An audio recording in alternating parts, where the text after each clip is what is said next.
Volume 5 has seen a mixed reaction from the fandom. Some have enjoyed it, while others are calling it out for being a culmination of all the problems RWBY has had for quite a while now. Today we'll be discussing those problems and also laughing our asses off because all comedy is derived from suffering. Spoilers beware. So this season we've got Leonardo Lionheart, the headmaster of Haven Academy, who, yes, for the record, is indeed a faunus. Also, he's got a horrifically inefficient weapon. Like, it's a cool reference to Da Vinci, but that clearly ain't gonna save you, buddy. Sienna Khan, the leader of the White Fang, and probably the best designed character in the whole... God damn it. Vernal, Raven's right-hand bitch, and the Spring Maiden?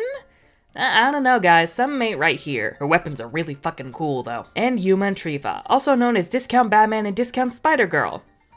That's it. Our story begins right where Volume 4 left off. Ranger and Crow meet with Lionheart to discuss how to get the Spring Maiden from the Bronwyn tribe so they can get the Relic of Knowledge. However, Spring, who conveniently isn't even named here, ran away over a decade ago, and with the Council being dicks, we won't be able to get the forces necessary to kidnap, rescue her. Of course, Leo is being shady and is actually in league with Salem. Salem sends Cinder, Emerald, and Mercury to meet with Watts and confront Raven, then asks Watts to return to her domain and make Tyrion a new Stinger. And as for Tyrion... I wish to have a word with him. Don't get excited. You ain't gonna see it. Anyway, Crow meets up with Oscar at the bar, and we learn that Ozpin has been fighting with Salem for eons to protect humanity, at least according to him. So Ozpin has been reincarnating over and over, and now Oscar is his vessel. So while Crow goes out to look for huntsmen to help them get the Spring Maiden, Ranger trades under Ozpin's oversight.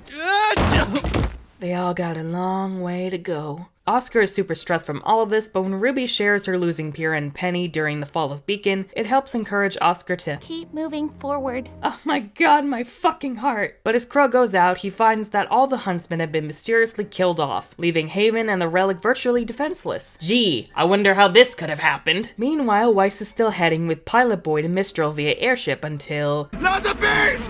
Ah! Y'all thought Bumblebee shippers got violent. Weiss fends them off, but the ship crashes and... y'all know the drill from here. Help! We just hit the jackpot. If you let my daughter go now, that'll be the end of it. But if you don't, I will look for you. I will find you. And I will kill you. Yang is searching for Raven and winds up finding the Bronwyn tribe's camp thanks to the illustrious and kinda pervy Shade D-Man himself. No, really, check the credits. Yang demands Raven send her to Crow and RWBY since her semblance allows her to use her BFFFLs as fast travel points, cause she sucks. And when Raven refuses... Yang? Weiss? Donkey! So the girls get ready to fuck shit up, but Raven breaks it up and asks them to come into her tent to hear her out. Things are looking... I missed you so much. I missed you too. I'm not crying. I'm not fucking crying! So Raven tells us... nothing we already didn't know. But after revealing... Caw, motherfucker. Raven begrudgingly sends Yang and Weiss to Crow. And... I love you. I love you too. My heart is melting. I repeat, my fucking heart is melting. So we have our own little Thanksgiving. We get some cute callbacks to Volume 1. I put in blasphemous amounts of cream and sugar just for you. Bitch, at that point, it's not even coffee. I don't even drink coffee and I'm disgusted. But the second RWBY mentions Blake, Yang storms off. Weiss plays therapist, and we get another confirmation that Weiss is indeed the best damn person in the show. Also, her mom was indeed an alcoholic, like, holy shit. Meanwhile, in Menagerie, Gira gives a speech revealing Adam's plans to the people of Kuokawana, and while they're visibly disgusted by his brutality, no one's willing to go defend Haven. Things only get worse when Adam and Hazel meet with Sienna Khan, and... well, at least she died trying to claw out his throat. So Adam names himself the new High Leader of the White Fang, and somehow gets a message to Corsic and Fennec, even though the internet is supposedly down worldwide, I don't fucking know at this point, that the Belladonnas need to be assassinated, and Blake brought directly to Adam. We can all imagine the kind of horrifying shit he would do to her. I mean, he is Discount Joffrey. You know what's in all those stupid zipper pockets on his new outfit? Bullshit! So Ilya leads Blake into a trap and reveals... I was always jealous of the way you looked at him. I wanted you to look at me that way. Okay, while this is adorable and it's great to have an LGBT character in RWBY, why is everyone in love with Blake? Is it her impressive collection of smut?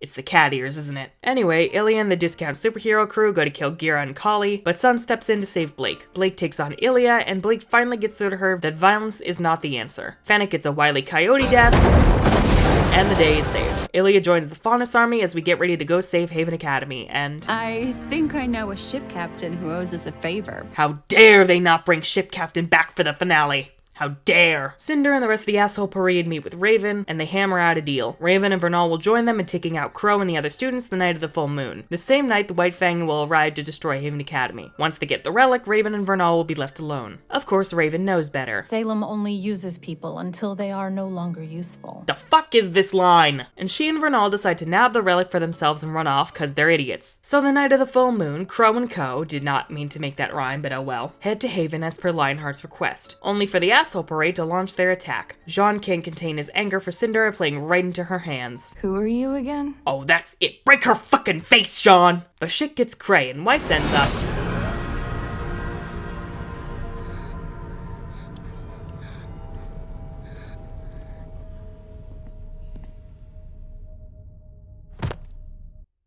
I have a lot of questions. Number one, how dare you? Also, Hazel realizes Oscar is Ozpin and goes nuts. Hulk!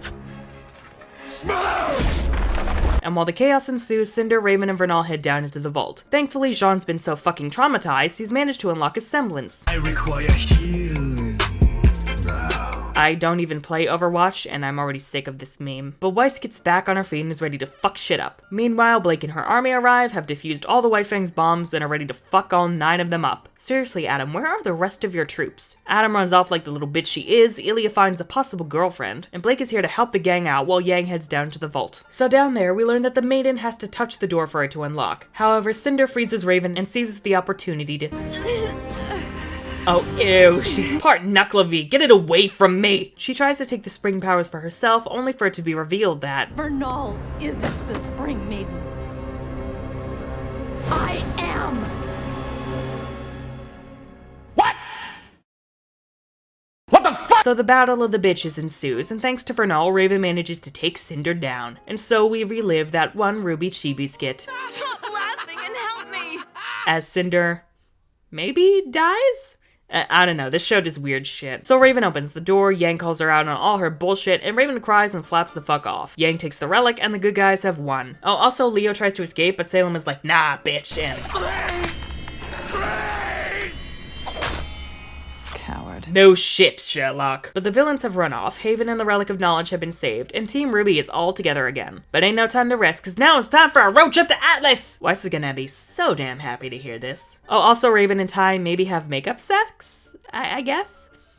I don't fucking know. Raven's an idiot. Let's get the positives out of the way. The animation, aside from the fights, is great. The colors pop, and the character movements have so much life to them, especially the facial expressions. That aspect of RWBY has improved so much since its inception, and it's amazing to see how far it's come. The music, as always, is fantastic, and while there is a very large part of the show without any Casey songs, the ones we do get are so fucking good. This is my favorite just cause it's a fuck you Cinder song. I also loved Ilya's character. Sharmila did a fantastic job with her voice, and her journey from wanting vengeance on humanity to fighting to defend it alongside Blake was fantastic to see. And her being LGBT made it even better. How did none of us figure this out? For fuck's sake, guys, her last name literally means rainbow. While I am sad that Vernal didn't get much love, she did get a great fight scene. Singular, unfortunately. And she served well as a red herring. I loved the plot twist with Raven, and her little rivalry with Cinder gave me so much fucking life. Still, why the fuck were none of these episodes titled Spring Forward, Fall Back? You guys had a chance to make a pun, and you missed it. You missed it, damn it. You're making Barb all sad. And all the reunions hit me right in the damn heart, especially with them playing the melodies of Home and Gold and the debut of the new song All That Matters. After 2 long years, Team RWBY is finally back together.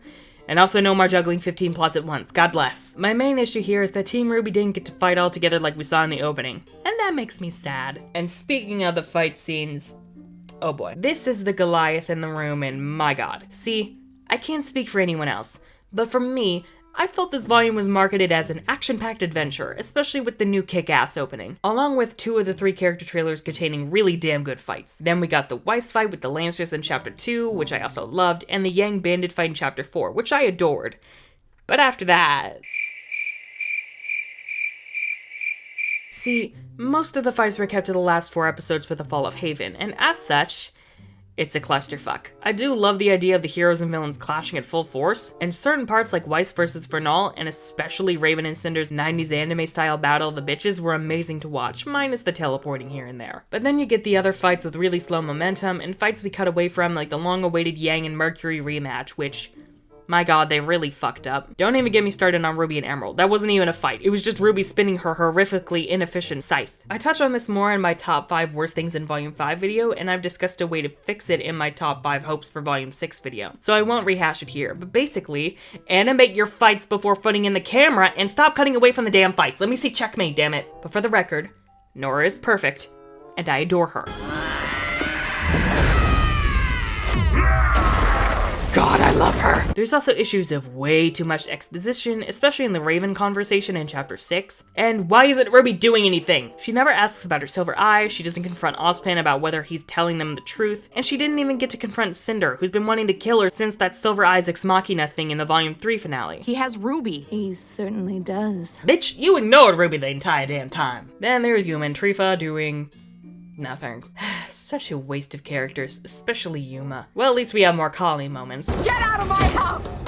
Are we sure she didn't used to be a crime lord or something? She looks like she's ready to handle a turf war single-handed. A huge problem people have had is the confrontation between Blake and Adam. First of all, I love that the good guys won and saved Haven and the Relic, because it's such a breath of fresh air after the last few volumes. And I also love that Blake got the police, because thank god a character knew to do that. Now for the Blake and Adam conflict, I am disappointed in how it was handled. Don't get me wrong, I love Blake making Adam feel small and insignificant after all the shit he's put her through, but all we get for a confrontation was a knock to the back of the head and some slaps here and there. And while I love that Blake was smart enough to know Adam was trying to pick her and Sun off, I feel it would have been better to have a near scare of Sun nearly dying, only for Blake to save him and chase Adam off. Again, good in concept, but fucked up execution. Also, Yang didn't get to have her vengeance on Adam. Not even a glance when Nora blasts open the wall. Come on guys, y'all know we want some good old-fashioned vengeance. So all in all, Volume 5 is a mixed bag. It's really good in concept, but a lot of the problems that have plagued RWBY for so long, from its fights dropping in quality to its odd character moments and storylines being dropped or handled improperly, and most definitely the lack of agency in its main character, quote-unquote, really make this volume hard to enjoy. I said this volume was likely to be my favorite a few times, but that was from me being in hype mode and being suckered by those first few episodes. Volume 2 still reigns as my favorite, so I'd probably say Volume 5 is my third favorite behind Volume 3. It's not terrible, but it's far from great. At the end of the day, it's just okay. And now it's time for a traditional funny moments section, because this volume was a hot damn mess and it's time to relish in it. First off, anyone notice the Zuko and Sokka lookalikes here, and then the gay couple? Even the plant ships it. I quit teaching for a reason. Can Crow be my professor? In a non-dirty way. Little cute boy, Ozpin. Please don't call me that. No, Ozpin. Ren and Nora have adopted Oscar, and they shall be a happy family. There's even a comic on it. Oh, aren't you stubborn? I get it from my mom. Can I have my own son? At this pace, you'll be combat ready in no time. They stand in the way of true progress for our people. I'm getting flashbacks! Your mom kidnapped me? You kidnapped her? Bitch, she was in a cage. Goes by the name Shiro One. I swear the name Shiro is a death sentence. Also, guys, look! My last name is on that list! You know, it's better when it's hot. You know, you're really obnoxious. Don't fight her, Raven. Weiss knows her fair share of spectacular parents. He carries with him a tremendous burden. Bitch, please. He's an angry 5-year-old who's slaughtering things like pigs because the girl he liked didn't like him back. Sorry, Dad. My petunias! And last but not least, Crow, did you get drunk again? Maybe. I am in love. I did it! Enjoy the review? Glad to hear it. Want to murder me to release your anger, then sacrifice me to the internet gods? Hit the dislike button. It's still interaction. I'll be releasing a Flip the Script for Volume 5 to fix its problems tomorrow, and I'll be doing a review for Yuri on Ice next Friday, and a Flip the Script for Book 2 of Legend of Korra this Tuesday. I also want to say thank you guys so much for 5,000 subscribers. I've recently launched a Patreon, so if you're able to pledge your support, I would really appreciate it. If you genuinely can't, don't worry, I appreciate every one of you guys, and your support in general is amazing. I'm also publishing a book this year, so if you could check out the synopsis and first chapter in the description below, I would really appreciate it. I'm the Unicorn of War, and this has been a shit show. Oh, also, they forgot to fix this one typo, even in the YouTube release. Shame.